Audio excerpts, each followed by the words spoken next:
This is not pro UMG or pro label or pro big business, but this is anti-Lawbreed content. So if I was UMG's representation, this is how I would defend them against the Drake lawsuit.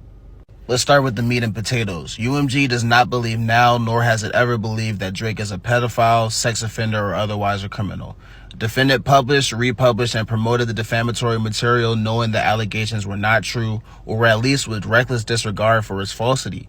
UMG also published and promoted the false allegations against Drake despite the inherent improbability of the allegations, reliable contrary information, and awareness that they were unsupported by any evidence, let alone reliable evidence. Now, if I was defending against that, this is what I would use.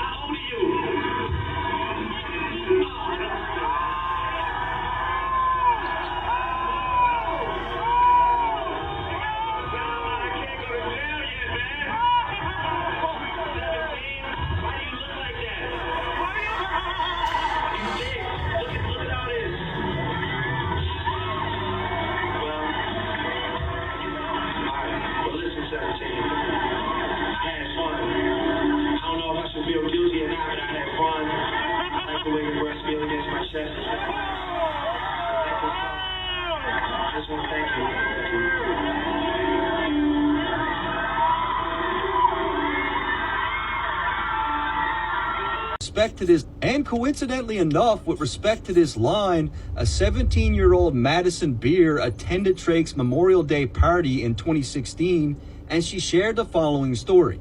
I met him actually like 2 years ago at his Memorial Day party. Funniest thing about Drake is he drinks wine spritzers, like that's all he drinks. I was like, can we go to the bathroom in your room? I was like, I just really don't want to wait on this line. And he was like, yeah, of course. And this girl had like a vodka cranberry or something in her hand, and she tripped and fell and spilled all over Drake, like all over his like white sweatsuit.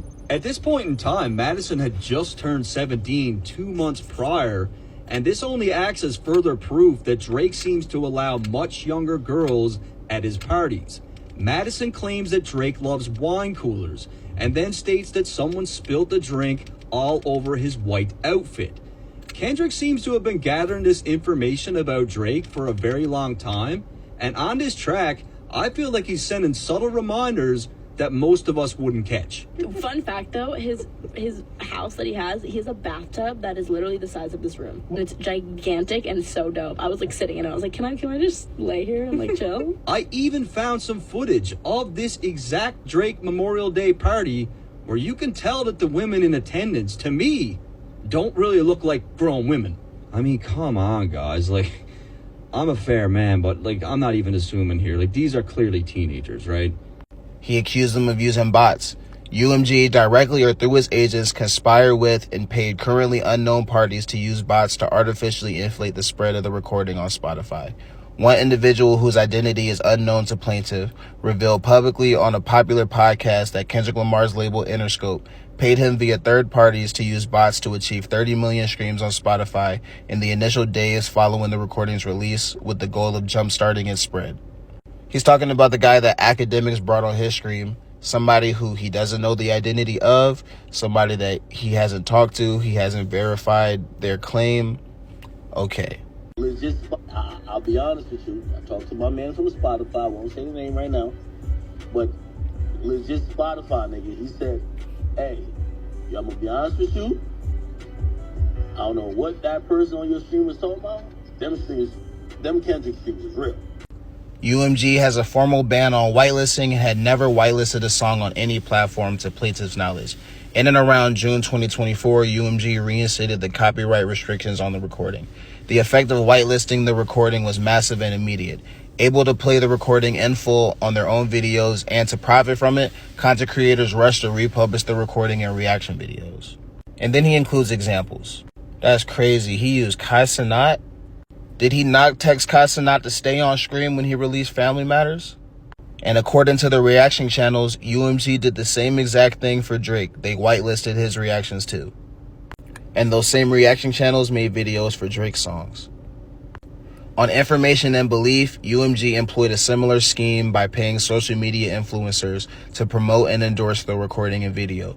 As just one example, plaintiff understands that UMG paid, directly or indirectly, the popular NFR podcast to promote the recording and video without disclosing the payment. As part of his deal with UMG, the NFR podcast publicly published podcast episodes, tweets, and other content about the recording. One thing you'll notice that on the other paragraphs, there's a tiny little number above them, but there isn't one for 139. That's because Drake doesn't have any evidence for that accusation. If he did, he would have cited it. And according to Rob Markman, Drake's team reached out to him and tried to do the same thing. So you allege that Interscope and UMG were paying off influencers, but you tried to do the same thing. And how many pro-Drake accounts ended up getting stake deals? On the Universal Music Publishing Group website, third parties seeking to license songs for audio-visual publications can filter by genre, chart-topping songs, and themed playlists. UMPG markets the recording as having a winning/achievement lyrical theme. Oh, but would you look at that? Family Matters is also in the winning achievement theme. So what's the issue? Whoever went to that theme could have chose your song, but people chose Not Like Us. The recording also repeatedly suggests that violence should be used against Drake because he is a pedophile. Like the sound of someone being beaten up, the recording repeats wop, wop, wop, wop, and then says Lamar will fuck him up. Later, the recording threatens that if Drake comes to Oakland, where Lamar grew up, no, he's from Compton, he will not make it out alive. I think that Oakland show gonna be your last stop. The recording makes clear that justice will be served not through the legal system and or commentary on social media. Fuck a caption. So Drake, that's a problem, but it's okay for you to say which one of my so-called niggas need a shell from the clip. Always knew I had to smoke y'all niggas. Good Kid, Mad City van will pop the latch and let the door slide. Tears running down my cheek, laughing at you pussies dying. It's a war cry. You can say, West Coast niggas do fades right. Come get this ass whooping, I'm handing them out. You want to take up for Pharrell? Then come get his legacy out of my house. And this song came out before Not Like Us. So it's okay for UMG to publish and promote your song, and you can incite violence against Kendrick on it, but Kendrick can't do the same back to you. I got you. Members of the public have taken the allegations in the defamatory material to be statements of fact, even after Drake's public and private denials. And then he references a bunch of tweets. This one's pretty funny. I love this song. We would have never known Drake as a whole pedophile if this information wasn't exposed. But Drake, a lot of people still believe the allegations you made against Kendrick. So you're upset that Kendrick's allegations stuck better than yours. Flyers were plastered all over Toronto with a photo of Drake and a Canadian YouTuber who was sentenced to 3 years in prison for sexual assault with the words, Canadian sex predators gotta stick together. That sucks, but your fans were photoshopping bruises and blood on the Whitney's face. Within the first minute, the recording identifies Drake by name and states that Lamar has heard that Drake has a predilection for underage women. Say, Drake, I hear you like 'em young. I wonder who gave him that bright idea. Even in the beginning, when he equates the shooting that happened at his home to the release of Not Like Us, I didn't know people in Toronto was riding for Kendrick like that.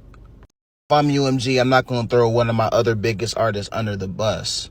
But I would argue that Drake has surrounded himself with people that do have street ties and have beefs, and that this violence isn't new. Now, this is the one leg that I do think Drake does have to stand on, is that radio payola absolutely happened. No big record gets on the radio without payola. Even though he doesn't provide a citation, he claims that he has received information that at least one member of UMG's radio promotion team made payments. So that might be somebody that gets called to witness. It remains an open secret within the music industry that power players like UMG are continuing to engage in payola. That's just facts. UMG can't really get around that. Maybe they can argue that they use payola for Family Matters, but that doesn't really help them. and them denying using payola, no one gonna believe that. All in all, I don't think UMG is gonna settle. They said that if Drake sued them, they were gonna sue Kendrick, but we'll see if that happens. I think UMG is gonna fight this, and I think UMG is gonna win.